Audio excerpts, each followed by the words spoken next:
나쁜 놈, 더 나쁜 놈 여로보암과 르호보암 때문에 이스라엘의 우상 숭배가 자행되었습니다. 자, 바로 이 무렵에 성경 역사상 최악의 여성이 등장합니다. 그 여성의 이름은 바로 이세벨입니다. 좀 그림을 볼까요? 바로 이 사람입니다. 이세벨. 이세벨은 정말 성경 최악의 여자입니다. 이스라엘 전역에 우상 숭배를 가져왔고 결국 그것 때문에 이스라엘을 멸망시킨 장본인이 이세벨입니다. 오죽 이 여자가 악독했으면 요한계시록에까지도 이 여자가 등장할 정도로 악녀의 악녀, 음녀의 대명사가 바로 이 이세벨이라고 말할 수 있습니다.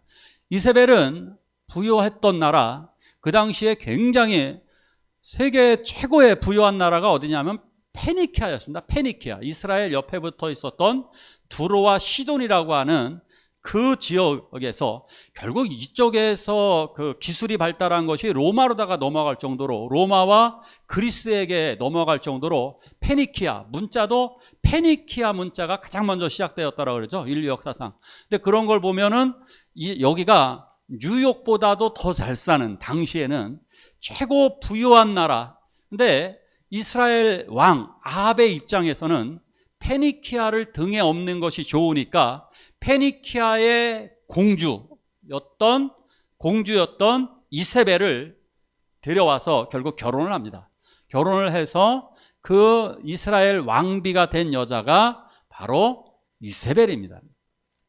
혹시라도 그 프랑스의 유명한 배우 이자벨 아자니, 근데 이거 이세벨하고 상관없습니다. 영어로다 여기는 제제벨입니다. 이세벨은 제제벨입니다.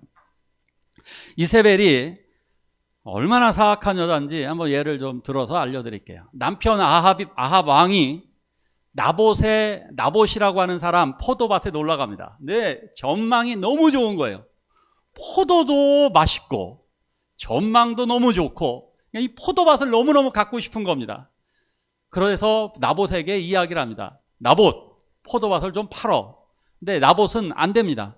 왜냐하면 조상 대대로 물려받은 땅이기 때문에 하나님이 주신 땅을 팔 수 없다라고 얘기합니다. 그러니까 아합이 삐져가지고 집에 와서 밥도 안 먹습니다. 그러니까 이세벨이 여보 왜 그래요? 딱 그러니까 나봇이 안 판대. 포도밭 안 판대 하고 삐져 있습니다. 그러니까 이세벨이 엉덩이 툭툭 치면서 말합니다. 내가 해결해 줄게. 그래서 나봇이라는 사람에게 누명을 씌워가지고 하나님을 모독했다라고 하는 신성 모독죄, 누명입니다. 신성 모독죄를 적용해서 돌로 쳐 죽입니다. 그리고 나봇의 포도원, 여보 가져, 나봇 죽었어 하고 나봇의 포도원을 아합에게 줍니다. 얼마나 잔인한 여자입니까? 남편 아합은 이 정도 사람은 아닙니다. 그런데 이세벨은 이 정도로 할 사람이었습니다. 밑에 그림 볼까요? 자, 이스라엘 전역에 우상 숭배를 들어옵니다. 페니키아는 바알과 아세라를 섬겼습니다. 바알신, 남신입니다. 남자로서 하늘에서 비를 내리고 농사가 잘 되게 하는 농사의 신이 왼쪽 바알, 오른쪽의 신이 아세라, 여신입니다. 풍요의 신. 그러니까 뭐 비너스 이런 여신하고 똑같습니다. 자, 이런 아세라 신을 전국에 다 보급을 한 사람입니다.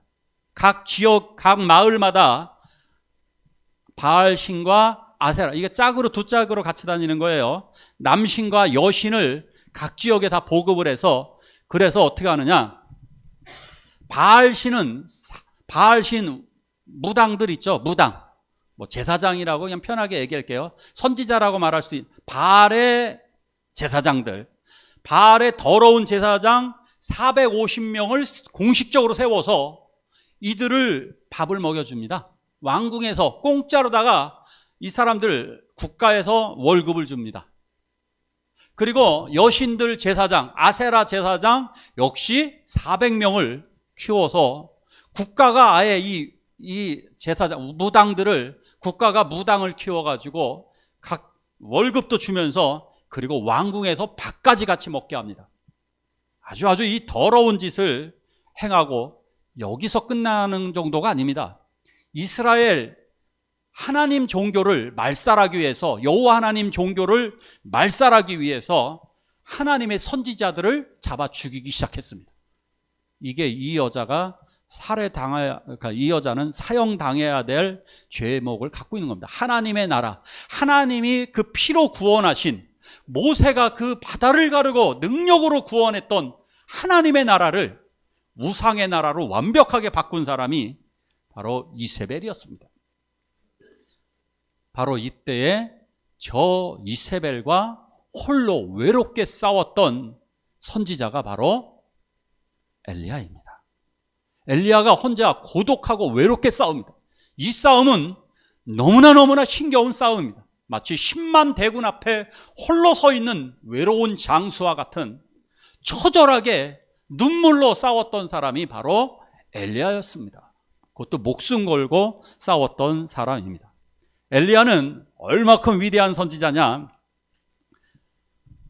정말 대단한, 이스라엘의 4대 영웅을 꼽는다면 거기에 들어갑니다. 누가 들어갈까요? 이스라엘의 영웅이 될 만한 사람. 모세, 다윗, 그 다음에 다니엘 들어가요. 다니엘. 그 다음에 여기 엘리야. 이스라엘 사람들이 가장 존경하는 사람 4명에 들어가는 사람입니다. 더군다나 예수님이 하늘에 올라가시기 전에 마지막으로 만났던 사람도 모세와 엘리야였습니다.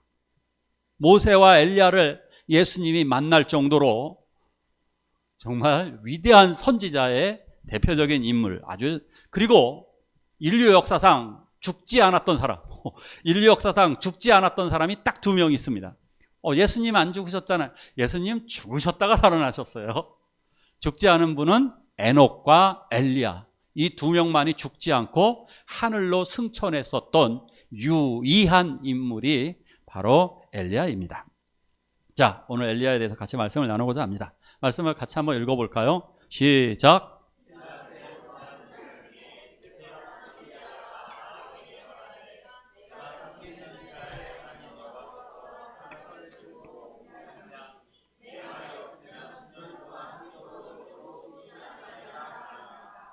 아멘. 엘리야는 이미 명성이 있는 선지자였고 능력의 선지자였기 때문에 엘리야가 왕궁에 가서 이스라엘 전역에 이렇게 선포합니다. 너희들이 바알과 아세라 우상을 섬기기 때문에 이 땅에 비가 내리지 않을 것이다. 비가 내리지 않으면 끝장입니다. 우리나라 왕들의 가장 중요한 책무 중에 하나가 이거였죠. 5월달만 되면 농사를 짓기 때문에 하늘에 비를 내려달라고 기도하는 것이 왕들의 책무였습니다. 그래서 비가 내리지 않으면 왕이 석고대제를 해서 베옷을 입고 눈물을 흘리며 기도했던, 제단에 엎드렸던 게 대한민국입니다. 대한민국 조선과 고려 다 이렇게 했습니다. 비가 내리지 않으면 이건 왕의 책임이라고 생각했습니다. 자, 비가 내리지 않는 것은 나라의 멸망을 의미하는 것입니다. 고대 시대에는. 지금도 마찬가지일 수 있습니다. 비가 내리지 않았습니다. 그러니까 엘리야를 잡기 위해서, 엘리야가 이 말씀을 선포하고 나서 엘리야는 숨을 수밖에 없었습니다. 왜냐? 엘리야 체포 명령이 내려지게 됩니다. 그래서 엘리야는 그리 시냇가에 가서 시냇물을 마시면서 삽니다. 그곳에 놀라운 기적이 벌어집니다. 그리 시냇가에 숨어있는 엘리야에게 아침 저녁으로 2번씩 까마귀가 빵을 물어오는 것입니다. 제가 여기서 영감을 받아갖고 너무너무 좋아가지고 제가 이 성경을 딱 읽다가 고등학교 때 제 별명을 스스로 지었습니다. 갈까마귀. 제 별명을 지었습니다. 왜냐? 나도 이런 사람이 되고 싶은 거예요. 내가 누군가에게 빵을 전해주고 기쁨을 주고 그 사람을 도와주는 하나님의 메신저가 되고 싶다. 그래서 제가 엘리야의 까마귀 의미에다 제 별명을 갈까마귀를 스스로 제 이름을 지었던, 별명을 지었던 생각이 납니다. 저도 이름을 엘리야라고 지을까봐요. 외국 나가면. 리엘리야. 리엘리야. 그거 괜찮을 것 같아요. 자, 이곳에서 몇 개월 살다가 시냇물이 말랐습니다. 시냇물이 마르니까 이제 살 수가 없어서 하나님은 이제 한 과부에게 가서 살라고 하십니다. 그 과부는 바로 사렙다 지방, 즉 어디냐면 페니키아 땅입니다. 이세벨의 고향입니다. 이세벨의 우상의 땅, 오히려 반대로다가 정중앙에 가서 거기에 숨으라는 겁니다. 거기 한 과부의 집으로 가서 거기서 살라고 했습니다. 예, 여기에는 과부가 살고 있었습니다. 아들 1명과 2명이 사는 집이었습니다. 그런데 가뭄이 왔기 때문에, 비가 내리지 않았기 때문에 역시 이 과부의 삶은 너무나 비참했습니다. 남은 것이라곤 한 움큼의 밀가루밖에 없었습니다. 일할 데가 없습니다. 먹을 밀가루가 없습니다. 그래서 이 아주머니는 결단을 합니다. 이 과부는 내가 오늘 내 아들과 마지막으로 이 빵을 만들어 먹고 난 죽으리라. 오늘이 마지막이야. 그리고 나뭇가지를 줍습니다. 처절하죠. 마지막 줍는 나뭇가지입니다. 눈물을 흘리면서 아들아 미안해. 내가 오늘 마지막으로 나무를 줍고 내가 너에게 빵을 만들어 줄게. 죽고 있습니다. 그럴 때 엘리야가 가서 놀랍게도 이런 말을 합니다. 이보시오 아주머니, 나에게 빵을 만들어 주시오. 먼저 나에게 빵을 만들어 주시오. 분명히 얘기했습니다. 나는 요만큼밖에 없다고. 내가 이거 먹고 죽을 겁니다. 알겠습니다. 그런데 먼저 나를 위해 만들어 주시오. 그러면 당신의 그 밀가루통에 밀가루가 사라지지 않을 것이고 기름병에 기름이 사라지지 않을 것입니다. 우리 같으면 어떻게 하실까?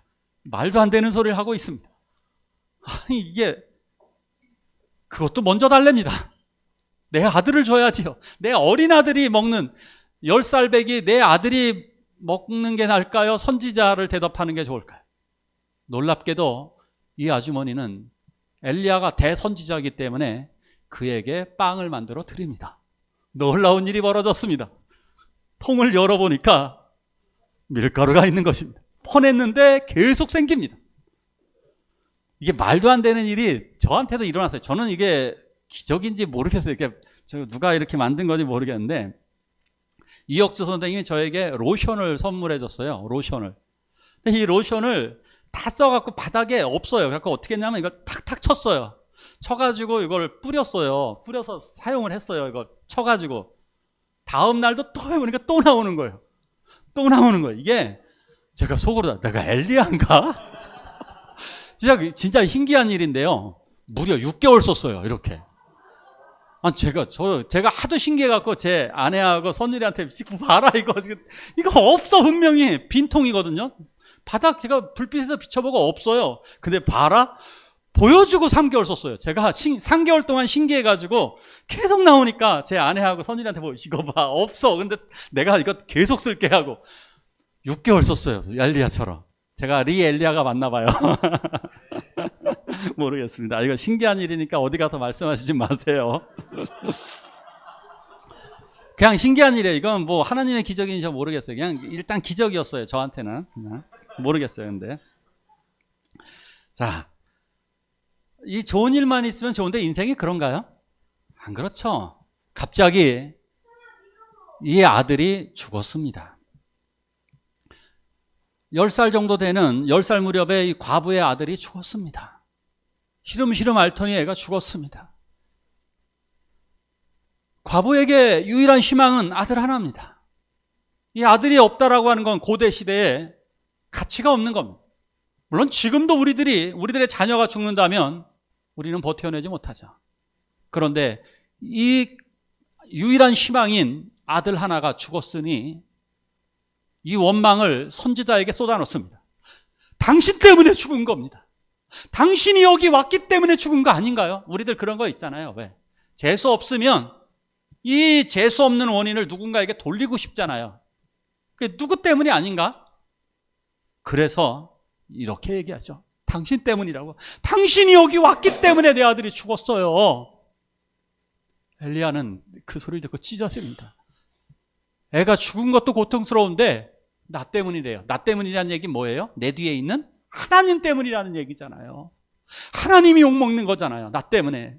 엘리야가 너무너무 정말 슬픕니다. 그래서 이 아이를 안고 하나님께 간절히 기도합니다.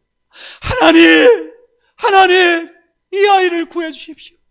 하나님 이 아이를 살려 주십시오.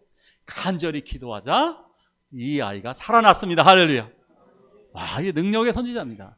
사람을 살린 첫 번째 기적이 바로 엘리야에게 일어났습니다. 엘리야 바로 이러한 능력자입니다. 자, 다음 말씀 볼게요.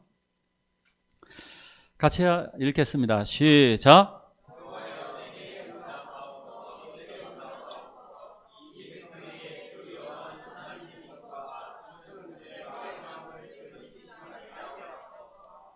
아멘. 전무후무한 역사적인 대결, 위대한 대결이 펼쳐지게 됩니다. 엘리야는 이 과부의 집에 머물다가 3년 정도가 지난 시점에서, 성경에는 3년 6개월이라고 나옵니다. 3년여가 지난 3년 6개월 정도 그 무렵에 아합에게 당당하게 나아갑니다. 왕에게 나아가서 이렇게 이야기합니다. 왕은 이러죠. 너 잘 왔다. 너 때문이지 하고 이 엘리야를 이제 죽이려고 합니다. 그런데 엘리야가 이런 제안을 합니다. 만약에 너희가 섬기는, 이세벨이 섬기는 바알과 아세라가 진짜라면 우리 하나님과 대결을 하자. 너희 제사장들 850명 다 데리고 와. 나와 대결하자. 갈멜산에서. 그래서 역사적인 갈멜산의 대결이 펼쳐지게 됩니다. 여기서 대결은 송아지를 잡고 송아지를 태우는 대결이다. 불을 붙이지 마라. 장작 위에 올려놓고 하늘에서 불이 내려서 이 재물을 태우게 된다면 그 신이 진짜 신일 것이다. 자, 숫자가 많은 너희들이 해봐라. 이제 바알 우상 숭배자들 450명이 거길 뛰어다니기 시작합니다. 왜 나머지 400명이 안 왔는지는 모르겠습니다. 아세라 선지자 얘기는 안 나옵니다. 450명의 바알 제사장들이 여기를 뛰어다니기 시작합니다. 제단 주변을 뛰어다니면서 이들은 소리를 지르기 시작합니다. 그러나 응답이 없습니다. 아무런 응답이 없습니다. 그러자 엘리야가 빈정대기 시작합니다. 야, 너희 신이 아마 자빠져 주무시는 것 같아. 조금 더 크게 해봐라. 그러자 이들은 소리 지르면서 자해까지 합니다. 왜 우상숭배 이단들 그런 거 있잖아요. 자기 몸에 막 피를 내게 하는 거. 그러니까 예를 들어서 이런 짓 할 필요가 없잖아요. 무당이 굳이 작두 타야 될 이유가 없잖아요. 근데 이런 미친 짓을 하잖아요. 자해를 합니다. 자기 몸에 막 피를 흘리면서 자해를 합니다. 그러나 불은 내려오지 않습니다. 자, 이들이 모두 지쳐 쓰러졌습니다. 이제 해가 넘어가는 오후 3시 이후 엘리야는 저 조심스럽게 그 제단에서 가슴 아파합니다. 그러면서 백성들에게 가까이 오라고 얘기합니다. 엘리야가 정말 외로운 거예요. 자기 편이 없습니다. 바알 숭배자들은 제사장이 850명이 있는데 이스라엘 백성들은 우상 숭배하고 있습니다. 하나님의 제사장들은 이미 다 사라져버렸습니다. 왜? 여로보암이 제사장들을 다 몰아내고 가짜 제사장들을 세웠으니까요. 하나님의 제사장들은 사라져버렸습니다. 하나님의 선지자들은 이미 죽임을 당했습니다. 자기 편에 올 백성들은 오지 않습니다. 아무도 없습니다. 아마 저는 여기서 엘리야가 이미 눈물을 흘리고 있었을 것입니다. 처절한 이 상황에서 엘리야는 이렇게 명령을 내립니다. 이 재물 위에 물을 부어라. 그것도 무려 3번씩이나 물을 붓게 합니다. 7통을 3번씩 물을 붓습니다. 그리고 주변에 도랑을 치고 그 도랑에조차도 물을 부으라고 얘기합니다. 즉 우연이라도 불 붙지 않게 하려는 겁니다. 제가 고등학교 때 페인트 칠을 했었어요. 페인트 칠을 하고 나서 페인트 칠하면 몸에 묻잖아요. 근데 뭐로 씻어야 돼요? 신나죠. 신너라고 그러죠. 신나라고 하는 그거로다가 닦아야 되죠. 휘발유 비슷한 거예요. 휘발유나 신너로다 닦으면 잘 닦입니다. 오, 정말 잘 닦였습니다. 그래서 잘 닦였는지 안 닦였는지 촛불에 확인해 봤습니다. 진짜예요. 어떻게 됐을까요? 펑 소리와 함께 온몸에 불이 붙었습니다. 제가. 그때 기억 정말 공포입니다. 그런데 만약에 여기서 불이 붙는 것이 엘리야의 조작이 되지 않도록 하기 위해서 우연히 불 붙인 것처럼 쇼하지 않기 위해서 물을 계속해서 붓게 한 겁니다. 흥건히 완전히 주변까지 다 젖을 수 있도록 일부러 횃불을 갖다 대고 아무리 있어도 불이 붙지 않을 정도로. 그리고 나서 그는 이것이 바로 믿음입니다. 강력한 믿음으로 엘리야는 기도하기 시작합니다. 하나님, 여호와 하나님, 여호와 하나님, 내게 응답하옵소서, 내게 응답하옵소서 하고 간절히 기도합니다. 이 백성으로 주 여호와가 하나님이시라는 사실을 알게 하옵소서. 할렐루야. 그러자 하늘에서 휘 강력한 불덩어리가 하늘에서 내려옵니다. 그리고 재물을 얼마나 강력한 불인지 그 송아지를 통째로 태워버립니다. 그리고 주변에 도랑의 물까지 다 태워버리고 심지어 흙과 돌까지도 완전히 검은색으로 타버리고 말았습니다. 할렐루야. 놀라운 승리였습니다. 어마어마합니다. 그러자 하나님의 승리를 보자 백성들이 엎드려서 드디어 인정을 합니다. 여호와 그가 진짜 하나님이시구나. 여호와 그가 하나님이시구나. 바로 이 여세를 몰아서 엘리야는 명령을 내립니다. 저 더러운 바알 선지자들, 바알 제사장들 450명 죽여라. 그래서 그 백성들이 그 제사장들, 우상 숭배자들 450명을 다 죽입니다. 드디어 승리가 이루어진 것 같습니다. 또 하나 또 보여집니다. 땅에 엎드려 간절히 엘리야가 기도하기 시작합니다. 왜? 이제는 비가 내려야 합니다. 하나님, 비를 내려주옵소서, 비를 내려주옵소서. 간절히 기도합니다. 그러자 하늘에서 엄청난 폭우가 쏟아지기 시작합니다. 자, 이러한 능력자가 바로 엘리야였습니다. 놀랍죠? 자, 이걸 목격한 아합 왕은 어떻게 해야 됐을까요? 하나님을 믿어야 되죠. 근데 그렇지 않았습니다. 아합 왕은 이걸 목격하고도 집에 가고 아합 왕은 어리버리입니다. 이 어리버리가 이세벨에게, 악녀 이세벨, 자기 마누라에게 가서 이야기합니다. 여보, 희한한 일이 있어. 하늘에서 불이 내려왔어. 이거 국가적인 대결이니까 관심이 있었겠죠. 누가 이겼어요? 어떻게 됐어요? 우리가 졌어. 엘리야가 이겼어. 근데 하늘에서 불이 내려왔다? 다 태웠어. 그래서요. 그리고 백성들이 다 인정하고 우리 바알 선지자 다 죽였어. 바로 그때 이세벨이 이렇게 얘기합니다. 내가 이놈을 반드시 죽이리라. 내가 엘리야를 반드시 죽이리라. 내일 이맘때에 엘리야를 내가 반드시 죽일 거야. 여자가 한을 품으면 온유월에도 정말 소리가 내릴지도 모르겠습니다. 이 한에 이 소리를 들은 엘리야가 갑자기 두려움이 사로잡히기 시작합니다. 천하의 엘리야, 그 위대한 엘리야조차도 이세벨의 분노 앞에서 갑자기 두려움이 생기기 시작합니다. 왜요? 이 정도 되었으면요, 혁명이 벌어져서 이세벨 죽이고 하나님의 나라가 이루어졌어야 되는데 아무 일이 일어나지 않았거든요. 아무 일이 일어나지 않았습니다. 그래서 두려움에 사로잡힌 엘리야는 도망가기 시작합니다. 다음 그림 볼까요? 자, 다음 그림. 네. 엘리야가 도망가기 시작합니다. 얼마큼 도망가느냐 하면 4일 정도를 도망갑니다. 4일 정도 전속력으로 도망갑니다. 얼마나 힘들었을까요? 도망가다가 광야까지 들어갑니다. 광야는요, 광야 가본 분들이 다 이야기합니다. 저기 이스라엘 광야입니다. 가면요, 아무 생각 안 난대요. 그냥 너무너무 뜨거워가지고 지열과 이거 합쳐지면 50도가 넘는다 그러더라고요. 저희 광야에 가면 지열과 이 하늘에서 내려오는 열기가 합쳐져가지고 50도가 넘는데 거기에 1시간만 딱 서 있으면 그냥 이대로 죽었으면 좋겠다 이런 생각이 든답니다. 그걸 하룻길을 더 걸어갑니다. 거기를 하룻길을 걸어가서 지쳐 쓰러져서 로뎀나무에 쓰러집니다. 로뎀나무, 가끔씩 로뎀나무를 멋있게 생각을 해서 엘리야가 기대는 로뎀나무, 로뎀 카페, 근데 로뎀나무는 그런 게 아닙니다. 비참함입니다. 이 나무는 볼품도 없고 저기서 쉬려면요 거의 엎드리다시피 해야 쪼그리고 있어야 되는 아주 비참한 상황입니다.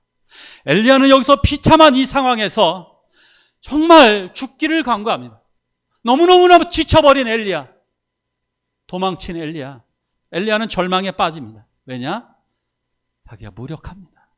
도망친 자기 자신도 그렇고 자기의 일이 암담합니다. 자기가 더 이상 어떻게 해야 될지 모르겠습니다. 이 우상 숭배자들과 지금까지 싸워왔지만 변한 것은 하나도 없습니다. 하늘에서 불이 떨어졌지만 이스라엘은 여전히 우상 숭배하고, 아합도 그렇고 이세벨은 의기양양하고, 이 절망스러운 이 상황에서 그는 하나님 앞에 이렇게 얘기합니다. 하나님, 저를 죽여주십시오. 저를 죽여주십시오. 저는 이 말씀을 준비하면서 차 타고 가는데 정말 눈물이 막 나오더라고요. 얼마나 힘들었을까. 혼자서 사람들이 죽고 싶을 때가요, 혼자 있을 때예요. 나 혼자 남았을 때, 나 혼자밖에 없을 때. 그래서 이 사람들이 선택하는 것이 자살이잖아요. 아무것도 남지 않은 이 절망스러운 상황에서 엘리야는 하나님 죽여주세요. 나 너무너무 힘들어요 라고 이야기합니다. 저도 이것을 보면서 정말 이 절망스러운 상황이 생각났습니다. 아무것도 할 수 있는 게 없습니다. 절망에 빠져서 그는 하나님 이대로 죽여주십시오 하고 지쳐 쓰러집니다. 지쳐 쓰러진 그에게 천사가 다가옵니다. 그 천사는 여호와의 천사입니다. 여호와의 천사는, 성경에 나타난 여호와의 천사는 언제나 이 땅에 사람의 몸을 입고 오신 예수 그리스도입니다. 예수 그리스도가 그를 일으켜 세웁니다. 그를 일으켜 세워서 이 여호와의 천사가 등을 어루만지면서 이야기합니다. 엘리야야, 일어나 먹어라. 봤더니 천사가 물병과 그리고 빵을 줍니다.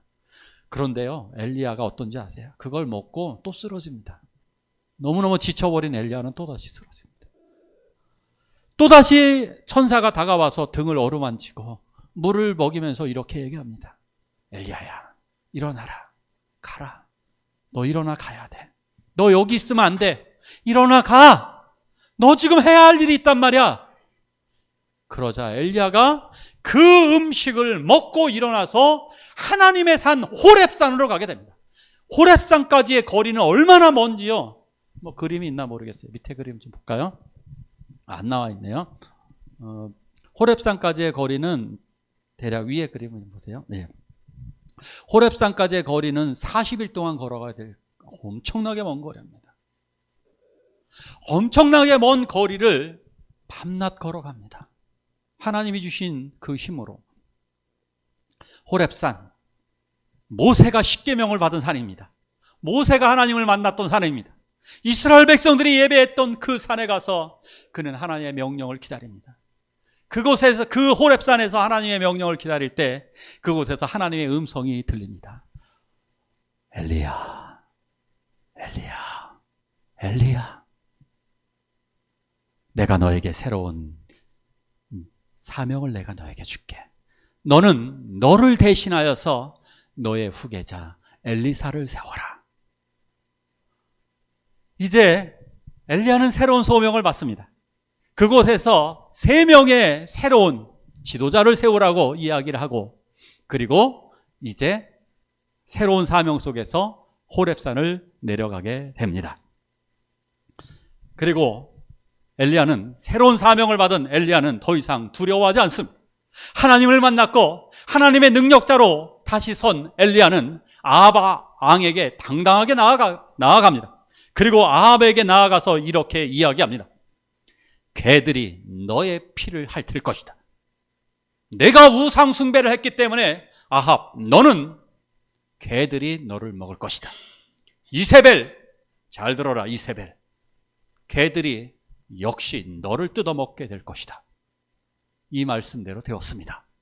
아합과 이세벨은 결국 개에게 뜯어먹히고 말았습니다.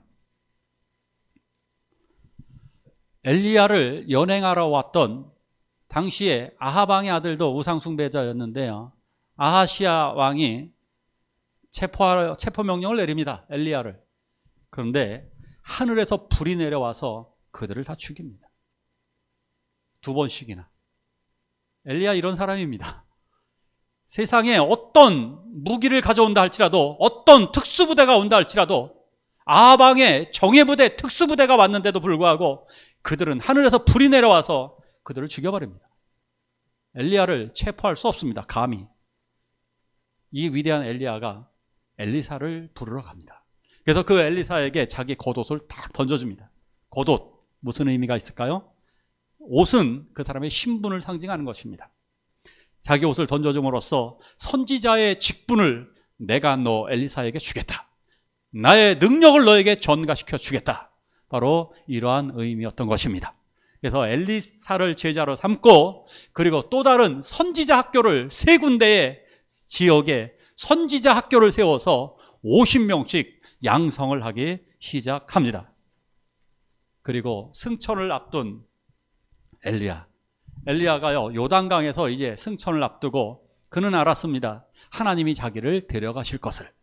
그래서 요단강을 건너갑니다. 요단강을 어떻게 건너느냐? 그것도 요단 강물을 자기의 겉옷으로 내려칩니다. 딱 내려치니까 강물이 두 군데로 갈라집니다. 갈라져서 마른 땅을 또 건너갔습니다. 모세만 물을 가른 것이 아니라, 여호수아만 가른 것이 아니라 엘리야도 역사상 세 번째로 물을 갈라서 거기를 지나갔던 사람이 엘리야 선지자였습니다. 자, 다음 말씀 볼게요. 같이 한번 읽습니다. 시작.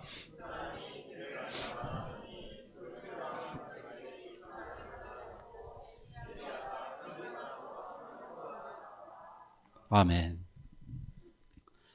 마지막으로 엘리야와 함께 있었던 사람은 엘리사입니다. 엘리야와 엘리사가 같이 요단강을 건너가고, 그곳에서 엘리야는 이렇게 이야기합니다.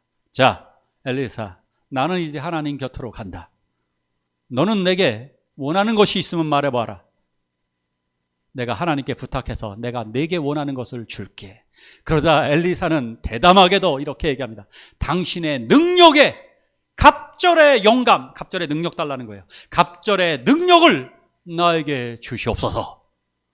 그러자 엘리야는 하나님이 아마 그렇게 하실 것이다 라고 말을 하는 순간에 갑자기 두 사람 사이에서 불말과 불병거가 휙 나타나서 두 사람 사이 지나가서 두 사람이 분리가 됩니다.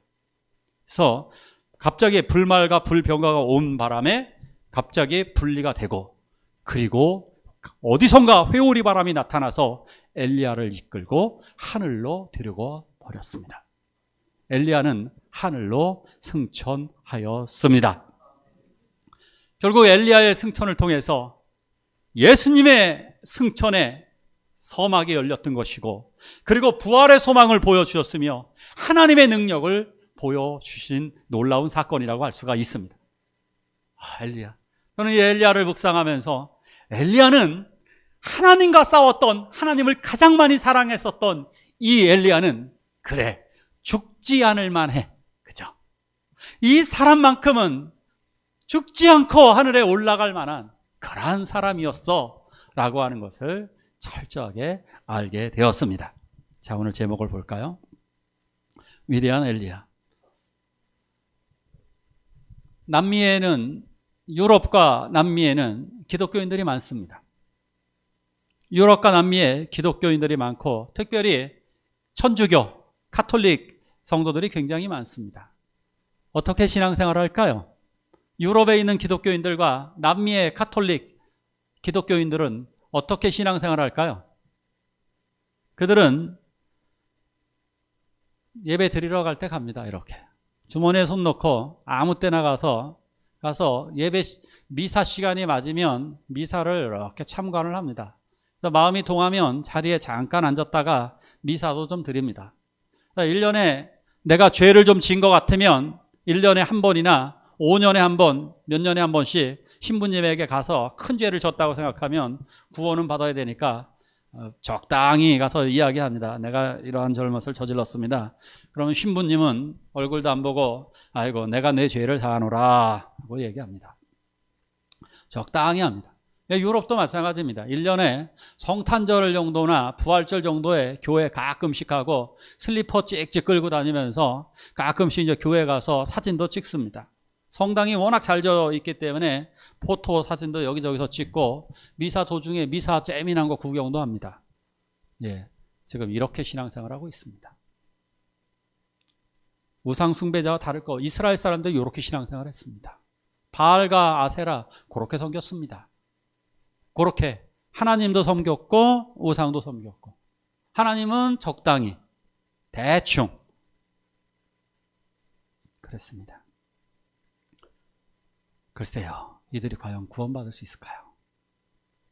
모르겠습니다. 저는 모르겠습니다. 전설 속에서 이스라엘 전설 속에 이런 게 있습니다. 갑자기 바깥에서 개들이 즐겁게 공포에 질려서 짖는 거 말고요. 괜히 주인이 오면서 컹컹컹컹 아주 주인이 오듯이 반갑게 컹컹컹컹 짖고 있으면 사람들은 이렇게 생각했답니다. 이렇게 생각한답니다. 엘리야가 오시려나 보다. 엘리야가 온다는 것은 이제 메시아가 재림한다는 얘기예요. 그 희망을 갖고 있는 거예요. 메시아가 그러니까 온다는 거죠. 이러한 희망을 그들이 갖고 있었다라고 그래요. 그 정도로 엘리야는 이스라엘 사람들에게도 영웅이요, 우리 신앙인들에게도 영웅입니다. 왜냐? 그는 능력자일 뿐만 아니라 하나님을 너무나 사랑한 능력자이기 때문입니다. 하나님을 가장 많이 사랑했던 두 사람이 죽지 않고 하늘에 올라갔습니다. 에녹과 엘리야. 하나님을 사랑한 사람들, 하나님을 사랑하는 사람들이 가는 나라가 하나님의 나라입니다. 이거예요. 믿음을 가진 사람은 하나님을 사랑합니다. 사랑하는 사람은 하나님의 믿음을 가지고 있습니다. 이것입니다. 이 두 가지, 하나님을 사랑하는 사람, 하나님을 제대로 믿고 있는 사람, 이 사람들만이 구원을 받는 겁니다. 다른 것은 있을 수 없습니다. 이들이 구원을 받게 될 터인데 우리들이 바로 이것을 엘리야처럼 이 세계에서 증명했으면 좋겠습니다. 내가 하나님을 사랑하는 것과 내가 하나님을 믿는다는 것을 이 세상 사람들에게 엘리야처럼 믿음으로, 삶으로, 사랑으로 보여주기를 원합니다. 우리 함께 기도하시길 원합니다. 우리